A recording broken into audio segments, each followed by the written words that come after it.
এই চট্টগ্রাম সিটাং মেডিকেলের সামনে প্রতি সেকেন্ডে সেকেন্ডে মানুষ মরে, তারপরেও কিছু মানুষের অহংকার কমে না। আমি আসছি 20 মিনিট হবে, 20 মিনিটে আমার থেকে লাগতেছে আমি 10টার উপরে লাশ দেখেছি এবং কিছু মানুষের আহাজারি কান্না দেখেছি, চোখের পানি দেখেছি। তো আমি এখন আছি বর্তমানে চট্টগ্রাম সিটাং মেডিকেলের পিছনে যে রাস্তাটি রয়েছে পাহাড়ের পাশে, সে রাস্তাতে অবস্থান করতেছি।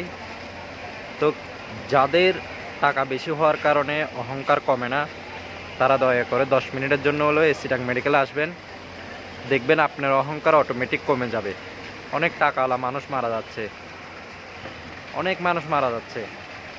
বিশ্বাস যদি না হয়, আপনি সিটাং মেডিকেলের সামনে 10 মিনিটের জন্য আসবেন, দেখবেন আপনার অহংকার কোথায় চলে যাবে আপনি নিজেও বুঝবেন না।